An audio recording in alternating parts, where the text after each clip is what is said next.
Hey everybody, welcome back for some Evolution Legends content. And today I'm going to try to put a wrap on the factions overview series. And we are going to take a look at the Elemental faction and the Relic faction together. Since they have fewer heroes in it and there's only a few to cover. But these two factions have some of the most interesting and impactful heroes in the game. They have a lower drop rate than the other factions when you're using summoning stones. And for that reason, when you use Ancient Circle, a lot of people tend to spend all those summon runes in Ancient Circle on this faction because just the drop rates are so low, and this kind of increases your odds of getting something that you need from the faction. So let's go ahead and jump in. Let's take a look at Elemental. And as far as like the elites go, I'm going to take a look. The only one I really want to talk about in this faction is Gimir. I don't know how to pronounce that. He's a tank. He's actually pretty good. He could fill a nice gap for you, especially since he's elemental, and basically his faction counts as any faction. So if you need to fill a spot with a third or fourth faction that's going to get you that aura bonus, you might want to consider him if you're in need of a tank. He has some pretty decent abilities. One here is Ground Smash, shakes the ground, dealing 100% of attack damage to the current target and adjacent targets with a 50% chance to stun the targets for 1 round. So yeah, I mean that 50% is pretty good chance. So you know, half the time he's gonna hit a stun, maybe not quite that much, but like it depends on what kind of control immunity they have equipped. But still, pretty good chance to stun. It does okay damage, 100%, but you're hitting 3 targets, up to 3 targets. So it's definitely worth running him. And then, let's see here. Throw him at 4-star. Petrify transforms into solid rock after death and cannot move. Inherit Gimir's stats and 80% HP. So this is actually a nice little effect. Basically, when he dies, he resurrects as just basically a statue of himself. He can't attack or do anything, but he's just a statue that takes hits, and he's got 80% health. And it just buys you an extra round or two that might be enough to win you the match. And then Crystallized Stone, HP increases by 20% and armor increases by 30% after transferring in the rock. So yeah, he transformed into that rock, into that statue, and then he gets a buff as well. So that's all I'm gonna say. I'm a pretty good tank. You know, give him a look if you're looking for a tank to fill a role, and you need that extra faction bonus. He might be one that you want to consider. Okay, so let's dive into the epic heroes. Arian is, if you've watched my top 5 heroes video, I spend a bit of time talking through her. I think she's a fantastic hero, one of the best support in the game. She just adds a ton of utility in terms of healing and you know, giving your heroes extra attacks.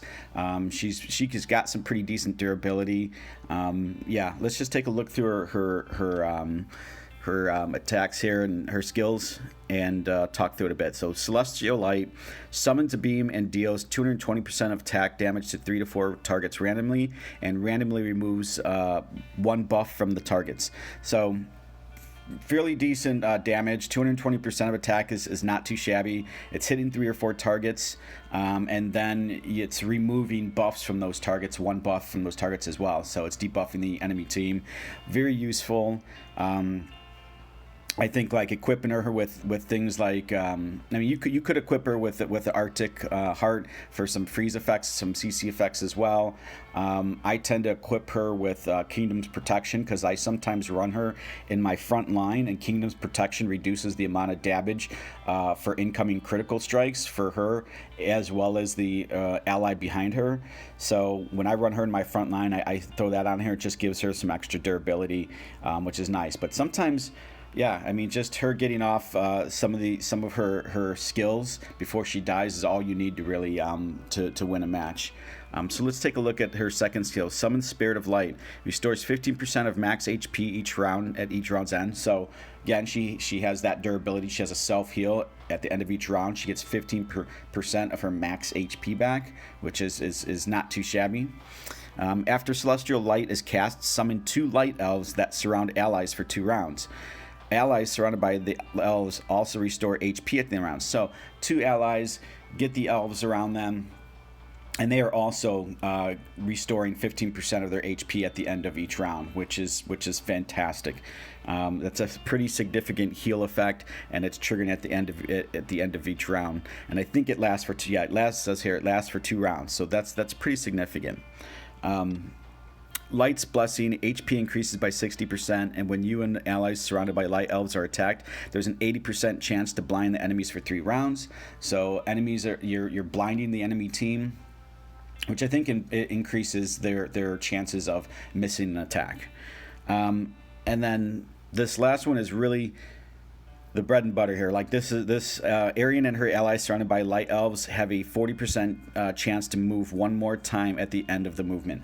So if your allies have the elves around them, they have a 40% chance to attack twice in a round, and that is just huge when you're talking about like hits from, like, if they're on Chronos and Chronos gets 2 attacks, or Vebulon in his lightning form and he gets 2 attacks. That could be pretty devastating for the enemy team, and it really does tip the scale in your favor. So sometimes her just getting that ult off and getting this off once in a match, it is enough. That's the difference oftentimes between winning the match and not winning the match. And yeah, it's a pretty amazing effect. And the thing is that's nice is, like, she always has that effect. So she always has the ability to attack twice. The chance to attack twice in 2 rounds. So it's really nice when she attacks and fills her energy gauge, and then it procs where she attacks a second time, and then she does her ultimate, and then that ultimate then puts elves on buffs to your allies, and then who ultimately end up attacking again 2 times in that round if you're lucky, and those proc as well. So it can really snowball, and that's why I think she's extremely amazing, extremely useful hero in the game. And again, as I mentioned before, she's an elemental, so she fills in a gap for any faction to get those extra faction bonuses. So that's amazing. Okay, let's move on. Let's take a look at Erebus. Now, I'm going to be honest, I have not used this character that much. I have, I think, a copy of him. He's extremely rare to drop. You can buy him in the store, but people tend to, in the market, but people tend to focus on getting Chronos and things like that. He is definitely somebody that I want to get maxed out and give a try to, because he has some really unique utility that we'll talk about in a second. And then the artwork on him is amazing. I mean, it looks so cool. The floating orbs, the eyeball in his chest. Yeah, he just looks, there's some really, really cool artwork. Okay, so let's take a look at some of his skills here. Shadow Assault. Summons the shadow that deals 320% of attack damage to the back row enemy in front of Erebus. So that's his whole. That's one of the unique things about this hero is, unlike other heroes, he attacks the back row line first, and so when you're thinking about, from a strategy standpoint, where to place him, you have to look and assess the enemy lineup, assess who the biggest threat is on that back line, and you want to line him up in that same lane against that threat, because 320% attack is big. I mean, that's a pretty heavy hit, and that's going to do some damage. And if there's like a squishy enemy on the other side there, like a Medusa or something like that, or Malastor, he's going to do some significant damage. And so when he kills enemies, there are added effects that happen when he does that. So let's just take a look at some of his other skills, and you'll see what I mean.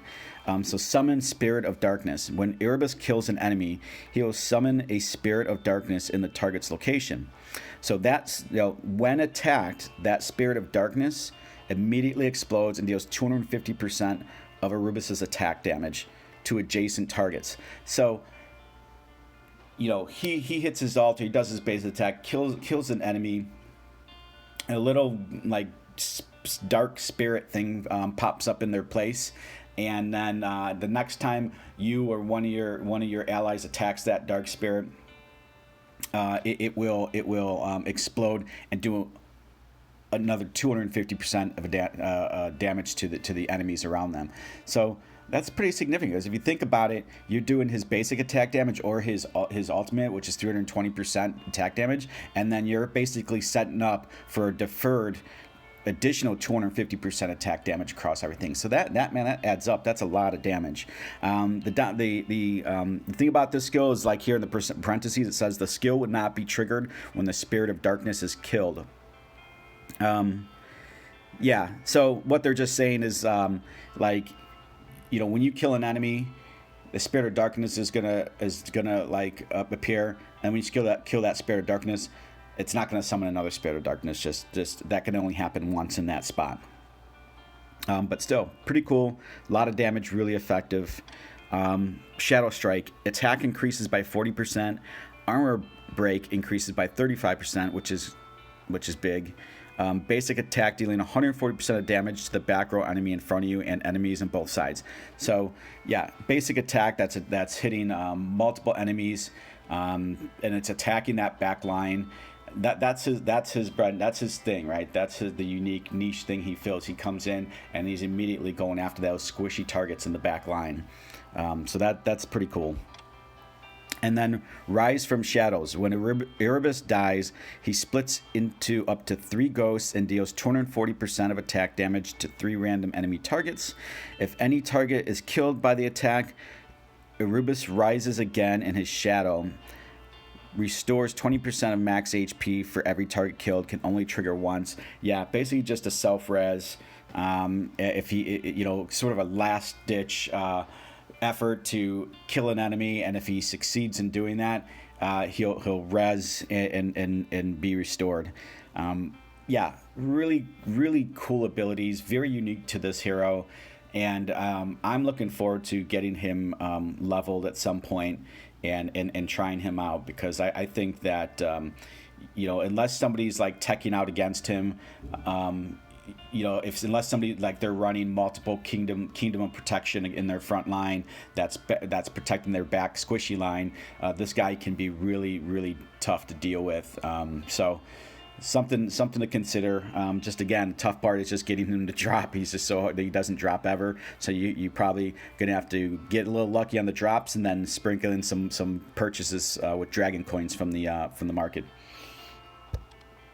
Okay, so that's it for Elemental. Let's take a look at the Relic faction, and there is an elite here that I want to talk about briefly with the Relic faction, and that's this Mysterio. Now, this hero was the recipient of a recent nerf, and I'll talk about that in a minute. But this hero still does have some value if you're looking to run something early mid game. The Relic faction, just so you know, has an interesting thing where they don't account towards any other faction. Like, they don't have faction bonuses that stack up. Like if you run 4, like you can't, it's not like Elemental where you can throw this in with 2 other Abyss and that counts as 3 Abyss. But they do have a buff to your aura stats. So if you're getting a 8% aura stat, and then you throw him in for another 20, for every Relic hero that you have in your lineup, I think it goes like 25% stat buff to I think a 50% stat buff up to like a I don't know. Like I could have those numbers wrong, 75% to like 100% or something like that. So there is value in running some relics in your lineup because those stat buffs can really add up and improve your team's overall damage output. So, but let's take a look at some of those abilities. Emits beams and deals. So this is energy beam. Emits beams and deals 200% attack to 2 random targets and reduces their energy by 50. That's a lot. That's by half, right? So it's reducing. It's taking half their up to half their energy away. So it means that your enemy's going to be ulting a lot less, right? Fewer times throughout the course of the battle, which ultimately should help you win that battle, right? That's actually a pretty powerful effect. And then let's see. Let's take a look at restore energy. Basic attack is replaced with an increase of 60 energy for 1 random ally nearby. So each time, like instead of his basic attack, basically is buffing your teams, buffing your allies' energy gain, and so ultimately leading to more ultimates from your team, which is going to really help you win the match, hopefully. So two really neat abilities: debuffing the other team's energy, buffing your energy. But then this was the thing that got nerfed, if my memory serves me correctly here. So energetic, when cast restore energy for an ally, increases his attack by 15% for 2 rounds. So the ally that gets buffed with the energy gain would also get an attack buff. Now I think what it was before, if my memory serves correctly, it was a 50% increase in attack for 2 rounds. And then basically this stacks. So if you're running 2 of these in your lineup, if you targeted the same ally with their buff, I mean that's a 100% attack increase. It was huge, and you're getting at somebody like Surfa or somebody that's like got some really direct damage dealing. Like anybody that's a pretty significant buff. So. They definitely the devs recognize that based on what they were seeing, where people were just kind of cheesing the system a little bit, running 2 of these and just like running a couple of these and then basically buffing their hero's attack and just like melting enemies. It just it didn't create for a very diverse meta. So they nerfed this, and you started to see quite a bit less of him. But I do run into him from time to time in some PvP, and he's still useful. So someone to take a look at and consider. Okay, and then let's take a look at the epic heroes. And if you saw my top 5 hero overview, you will know that I spent quite a bit of time talking about Chronos. What can I say about Chronos other than he is the best tank in the game? Adds tons of utility, very tanky, lots of utility around CC controlling enemies, reducing their energy gain, things like that. Let's just take a quick look at his abilities. We'll talk through it real quick because I think I've spoken about him in several videos already. But Void Chains deals 280% damage to current target and adjacent enemies, plus a 60% chance of using an energy chain to imprison a target for 1 round. Imprisons targets cannot move or recover energy. So doing a fairly decent amount of damage, 280% is a fairly decent hit, and then has that 60% chance to imprison them and CC them. So you want to put this guy in your front line in the middle where he has where he's going to impact the max amount of heroes, so he can hit, they say, adjacent enemies. So you hit that center hero and it's going to give a chance to CC both the hero directly in front of him, as well as the 2 on the side, as well as the 1 behind. And so, yeah, when that goes off and you CC 4 out of 6 enemies all in one swing, that feels pretty good.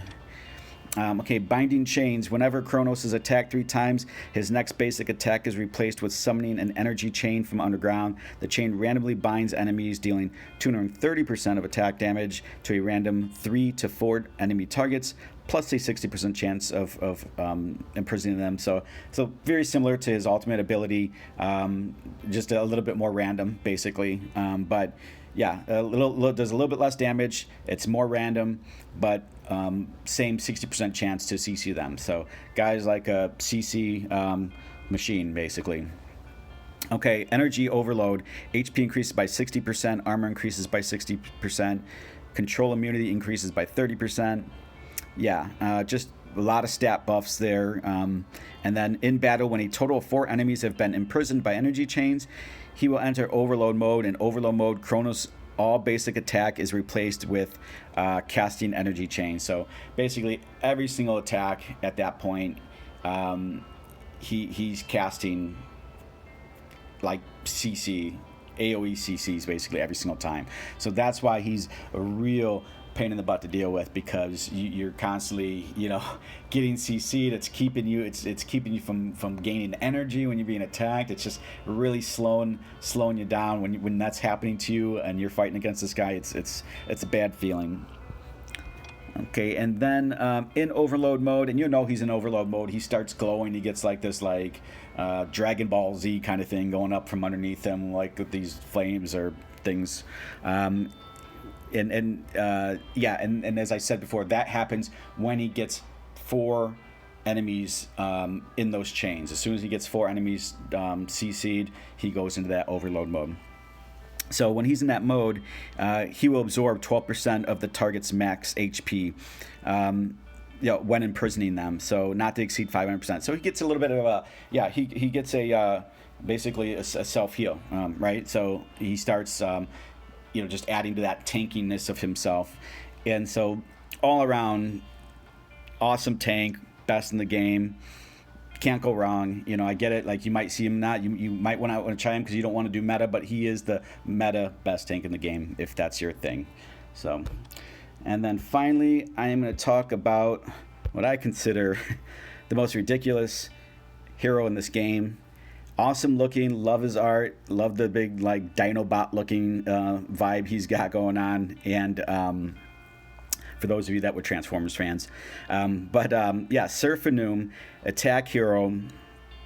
I just feel like this guy has he's just OP. I don't know. They just need to address him.